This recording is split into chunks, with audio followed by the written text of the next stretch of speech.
What's up, lightboltjoe here. Today we are going to discuss the 1999 classic film Office Space. Very quick, hour, 30-something minutes long. Jennifer Aniston is in this. A bunch of the people are in this. This is about this main guy who gets hypnotized at this couples counseling session, and the hypnotist inadvertently has a heart attack before he can be unhypnotized by a snap.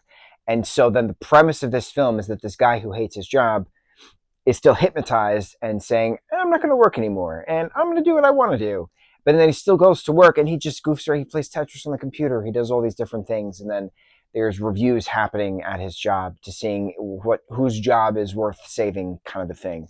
And he's then promoted to upper management, which is funny. So then it's a matter of how does he help his coworker friends in regards to not getting rid of their job. Well, they're going to obviously put a virus into the system to then start to take fractions of pennies that are rounded down in billing processes. That way that's transferred into account. That way they make money. But of course, all hell breaks loose, and they inadvertently miss a decimal, and $300,000 winds up in an account overnight. So how do you fix this, right? But then while this is happening, you have Milton, the mumbler office coworker who doesn't work for the company because of a technicality after a layoff, and nobody told him, something to that extent. So what happens when his pay is cut off and his stapler is stolen, and he keeps threatening, I'm going to burn this place, I'm going to burn this place. Then eventually the place burns down, and the banker checks that were then given back in regards to guilt, quote unquote, that the money was taken, Milton then takes, and then he goes on his vacation in Mexico. Well, then the rest of the gang does, their own stuff moving forward. It's a very interesting concept of Office Space, no pun intended, because that's really what it's called.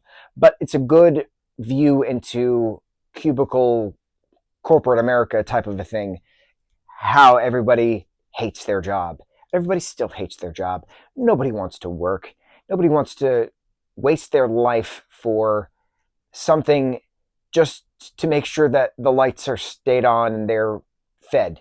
It's a bad system of this capitalist society that we live in. So whether it changes in our lifetime, we shall see. But watching something circle back to how office life works, where you have to report to one person, but then another person, and then another person. What's the point of having all these different bosses if nobody talks to each other? Lack of communication, incompetence. We all see it in your day-to-day life. So it's just a neat thing revisiting to see something from 25 years ago and how nothing's changed. Frightening? Yeah. Entertaining? Of course. It's a good entertainment film because you understand the hell that these people go through in this office setting. Because you might work in an office. Most people do work in an office. And so with the office work, you have these certain dynamics which are just infuriating. The only office environment which I've ever found captivating was the workaholics work office environment, just because of how funny the gang is in regards to there, but all the shenanigans that happened. It's the only time I've seen an office where you would want to work with those coworkers, kind of a thing, in regards to film. So, Office Space 99, classic film, which still holds true to now, 2025.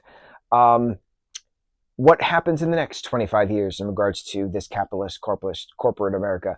We shall see. How does office work transpire? Now that we have remote working alongside some hybrid, alongside pure in office, if you were face-to-face type of a thing, that's different. But didn't really have remote back then. So it's neat to see some changes, some positive changes. Let's see what new positive changes can bestow. 1999 classic film, Office Space. On to the next review. Mucho mahalo.